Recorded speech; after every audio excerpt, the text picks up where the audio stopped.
буюу олон бие технологийн хичээлийн 2 дугаар жил хэлэх гэж байна.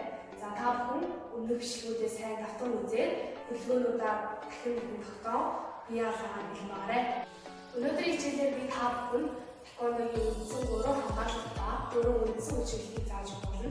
За өнөөдөр шийдвэр хийх учраас бүгдээ бэлтгэлд орохоос өмнө сонголтын төслөө хэльцтэй.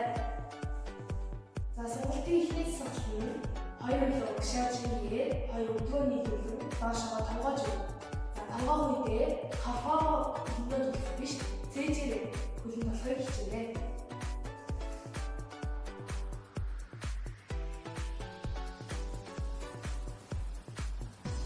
За дараагийн сонголтын баруун хөлөө дээр авах, баруун гараа шахамаа бариад зүүн гараа шахамаа хөлж сүгээр ичсэн. За одоо баруун гараа дүнгээр тавиад хөлөө шахаа нийлж. За тэний энэ баруун гараа хөлсөнд хийж өгөө. За одоо нөгөө муу ажил зүүн гараа шахаа бариад баруун гараа шахаа хөлж. муу гараа дүнгээр тавиад хөлөө шахаа нийлж өгөө.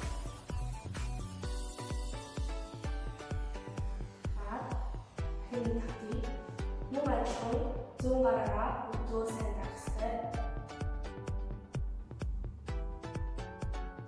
За дараагийн сонголтын дасгал 2 өглөө өөрийгөө чадах хамгийн дээд зэгт салгаад тэгээ зүүн шиг дээр нөгөө тишээс зүгөө.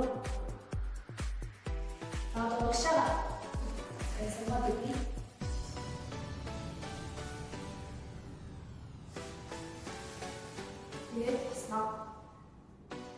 За сүүлийн сонголтын төсөл бэс нутгаа 2 өглөө уухаар миний шүмээр тавьж байна.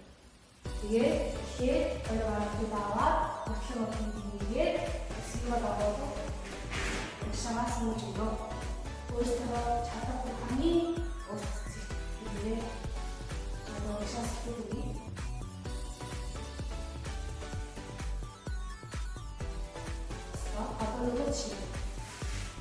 нөгөө шиг юм байлгүй. Хоёрын шиг юм байна. Маргааш аваад төгөөг хийгээд тэгээ уушаа. Эндээс уушаа хийдэг.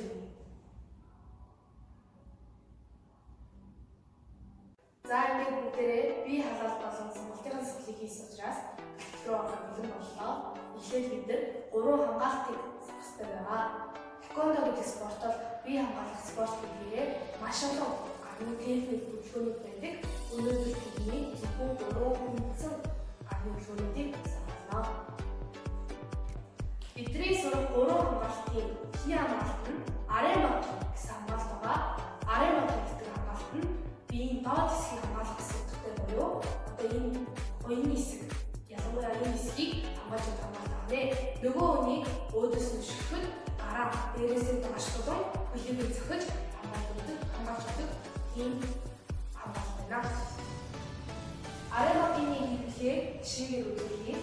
Хүн 2 хүн нөгөө сар зогсон байхад нөгөө хүний өшөглөнгөө гараа дээрээсээ доош дахин тавьчих. Энэ хамгаалтыг аремат гэдэг. За тэгвэл одоо арематыг задлан тодорхой тайлбар хийж өгье. За тэгэхээр зүүн гараас эхлэе. Хамгаалагч байгаа мөрний ингэж.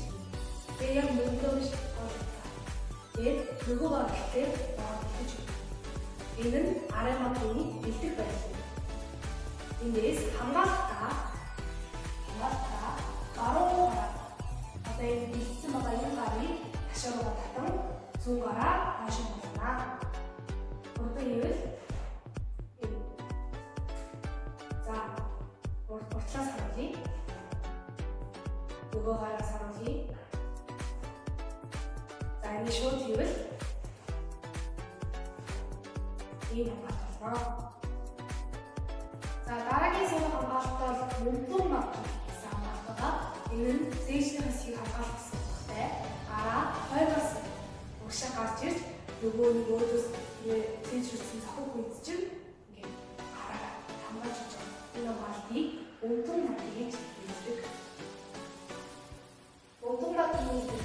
жишээ болгох юм. Хоёр хүн ажиллах өөрөөр заасан байгаагүй нөгөө хүн өөрөөр чинь зээжний хэсэг гэж бодлоо. Хоёроос гараад авах ажлаа. Хоёрыг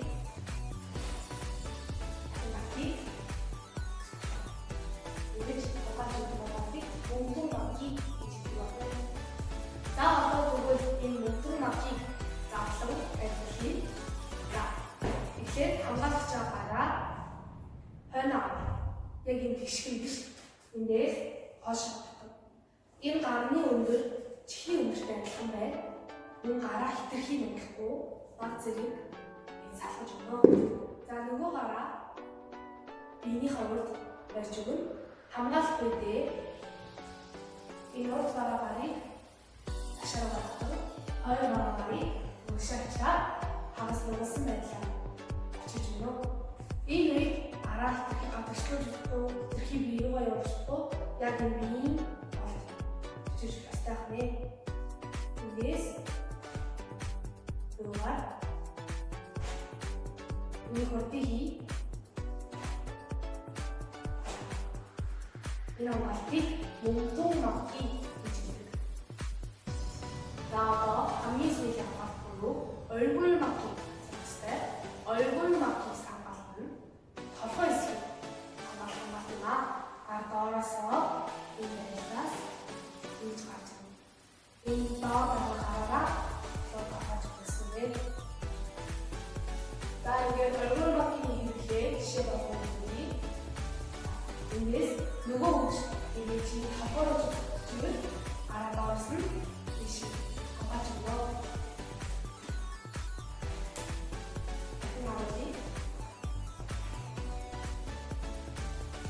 이 얼굴 막기. 나와서 얼굴 막기. 나신의 다시 바로 가라 나가기. 즉 바로 가라 다시 하니 가기. 자 누구 가라. 아까 이 멸시대 제지했잖아. 이 누이 아까 저기 더 누구 흠을 주고 있는 같은 것에. 자 이제 반갑을 때 인중 가라 다시 가라 다시로 가라는 아해로 доороо гарыг бацыг тавиулсан болгоно. За энэ үедээ гарны байдал нь толгойноосоо нэг хатаг байртай мөн нэг хатаг дэш. ийм байна. За удаанаар харъя.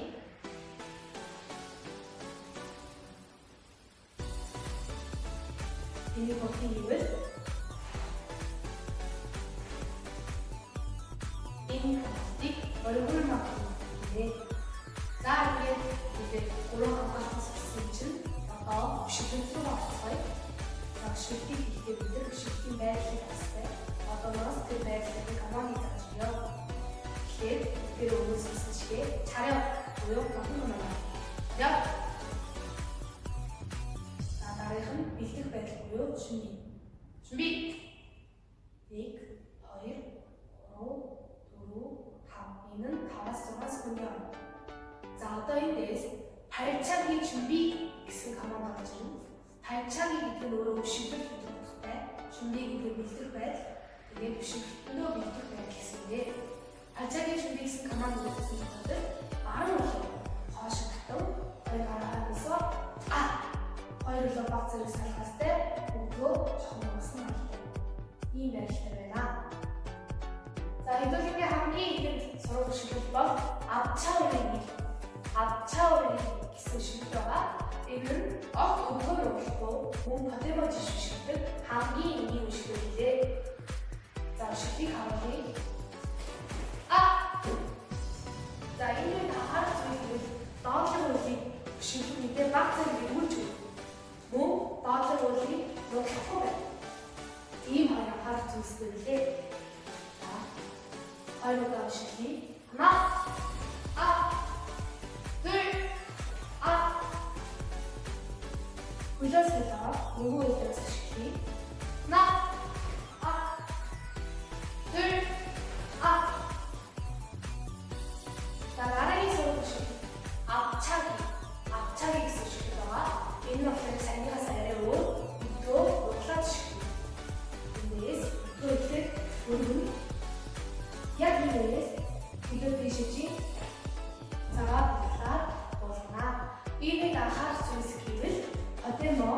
Жийхгүйгээр үлмийгөө чанах.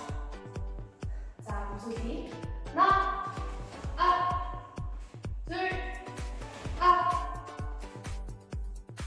одоо нөгөө өдөр шилжиж. На а 둘 а одоо бүгдээрээ сурах хамгийн сүүлийн шүлэг буюу төлөөцаг. Төлөөцагийн гэсэн шүлэг нь хажуудлаас эргэж шүлэг гэсэн утгатай. Тэгэхээр хөлбөр нь өдрөөр дараа эргүүлэхдээ энэ доогийн хөл маань эргүүлсэндээ доогийн хөл маань хойш харах хэрэгтэй. Тэгвэл 180 градус. За ингээд 1 2 3 яг энэ хэцүү энэ хөл энэ чиглэлээр чиний шигнөө энийг төлөөцаг гэж нэрлэдэг байна. Төлөөцагийг шилжүүлж үзье. На а 둘 а